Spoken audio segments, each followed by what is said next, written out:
Eu tenho algumas coisas para poder falar sobre a manifestação. O primeiro ponto é que nós tivemos uma manifestação que foi realmente grande, né? Foi uma manifestação que, sem Renan Santos, ela conseguiu lotar, assim, foi algo... A nossa marcha foi bastante grande. Eu nunca fui nas outras, então não sei, mas... Não, todos falaram que foi pelo menos maior do que a anterior. E a anterior já tinha sido maior do que a anterior e etc. O que demonstra um crescimento contínuo das manifestações, né? Isso é muito positivo. Demonstra também uma capacidade de mobilização orgânica agora do MBL, voltando àquela mobilização orgânica que tínhamos. Entretanto, tenho aqui uma reclamação a fazer. Quais? Não, é só uma reclamação a fazer, que eu acho importante ser feita.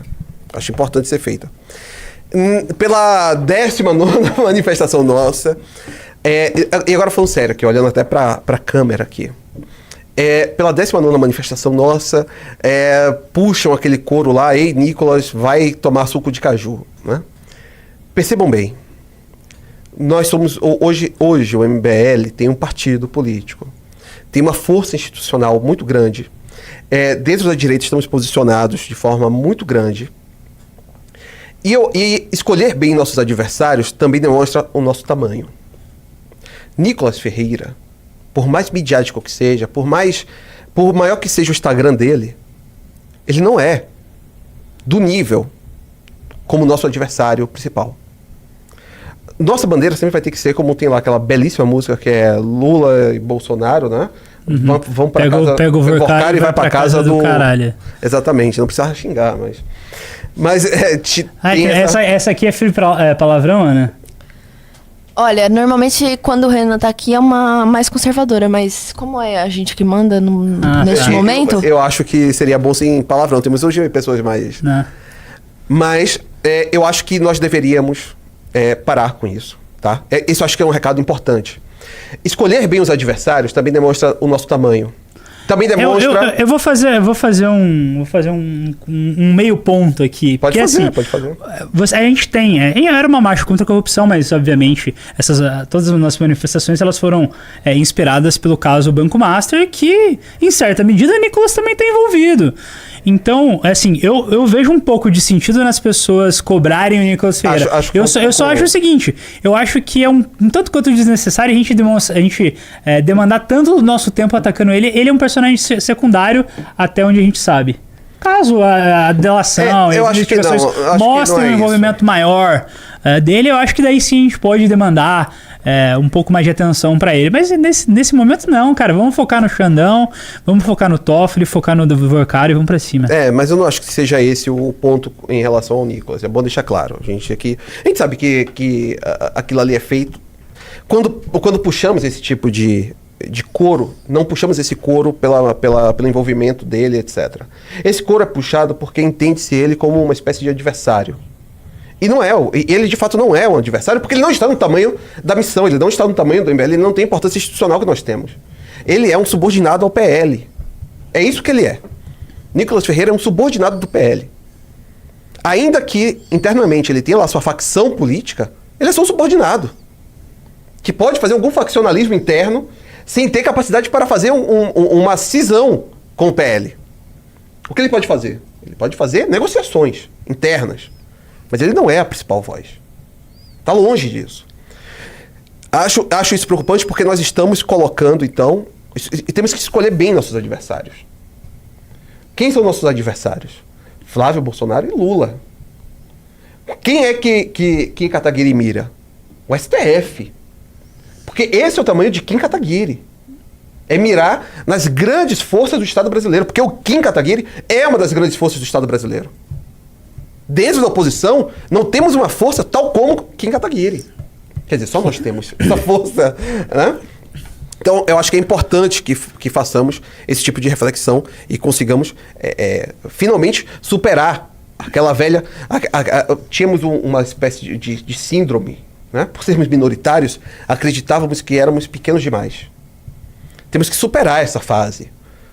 Somos minoritários na direita, sim, mas não somos pequenos demais. Hoje, temos e somos a terceira força política do país.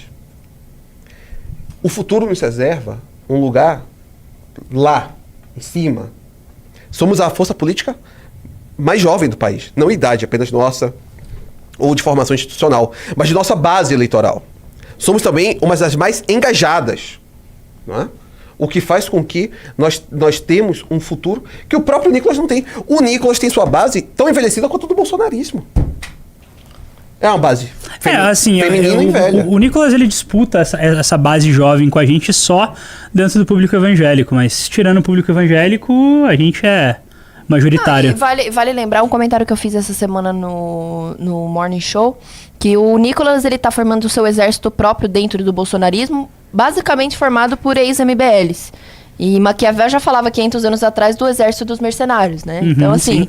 Vai dar certo, Nicolas, confia, seu exército tá super bem. Você tá reunindo ótimas pessoas. Eu tava até conversando com o querido Pedro Deirô ali sobre algumas alianças aí de ex-MBLs e tal, uns que foram candidatos, depois não eram mais candidatos, depois foram candidatos, um elegeu, outro não elegeu e tal. E é aquela coisa, né? Eu acho que a gente participa de um grupo político onde a nossa base é a confiança, é a amizade, é lutar por um ideal em comum. A base desses caras, ela é muito superficial no sentido de que, olha, eu tenho um ego muito inflado, então eu vou estar do lado desse cara aqui, vou apoiar esse cara até eu me eleger, a partir do momento que eu me eleger, ou conseguir aumentar e ter um capital político maior do que ele próprio, ele que se ferre, não existe nenhum resquício de lealdade entre essa galera. A base do exército dos mercenários, você paga pra pessoa estar ali com você, mas a partir do momento em que alguém pagar mais, ela vai pro outro lado. Então, ela não tem apego com ideias, ela não tem apego ao grupo, ela não tem apego a nada, ela só tem apego ao que lhe é oferecido. Então, daqui a pouco mesmo eu vou gravar uma aula pra academia. E nessa aula da academia, bom, eu vou falar um pouco sobre alguns autores da direita, para falar sobre imaginação política. E tem o Guillaume Fay, que é um dos autores que eu mais gosto, que é um francês, infelizmente já morto. O Guillaume Fay, ele tem um livro chamado O Declínio do Ocidente, ou O Ocidente como Declínio, é o nome do livro. Tem um capítulo chamado Antípolis. Né? Eu recomendo a leitura desse capítulo para todos, acho que vou recomendar isso lá na academia, vou tentar pegar esse capítulo e disponibilizar para vocês. Né? Mas, em Antípolis, ele faz a separação entre a politiquinha, essa política cotidiana, e a grande política, né? Que é um conceito quase que nietzschiano, né? A questão da grande política.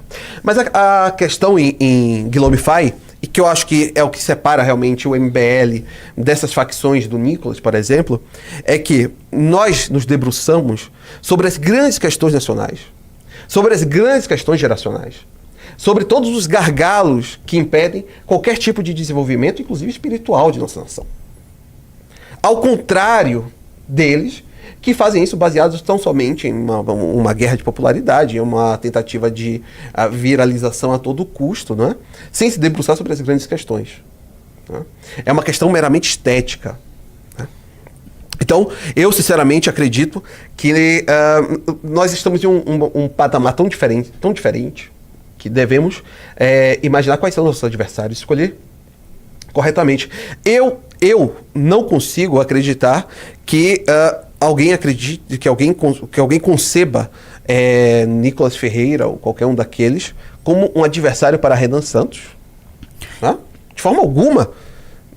Assim, se colocasse um debate entre os dois... E eu acho uma coisa que tem que ser dita, eu vejo muitos comentaristas, analistas falando, porque o futuro da direita é Nicolas Ferreira, o futuro da direita é Nicolas Ferreira. Cara, a gente tem 2 ciclos eleitorais aí até o Nicolas Ferreira poder pensar em se candidatar à presidência da República. Exato. Então, um afobamento dessa galera em relação ao que o Nicolas Ferreira será daqui a 8 anos gigantesco. Sim. Fala, meus queridos, aqui quem fala é o Alan do canal Inevitável Cortes, e no meu segundo mês postando cortes aqui no YouTube de figuras do Partido Missão e do MBL, eu faturei cerca de R$25 mil, ou um pouquinho mais de $4 mil. E se você tem interesse em estar criando o seu próprio canal de cortes, eu preparei um treinamento 100% focado, mostrando o passo a passo para você estar conseguindo fazer seus cortes de figuras do Partido Missão e do MBL. Para acessar o treinamento é só clicar no primeiro link da descrição ou ler o QR Code que tá aparecendo aqui no meio da tela agora. E aí, gostou do vídeo? Se inscreva no canal para mais cortes do MBL e também deixe o like e algum comentário para estar apoiando o meu trabalho. Até a próxima!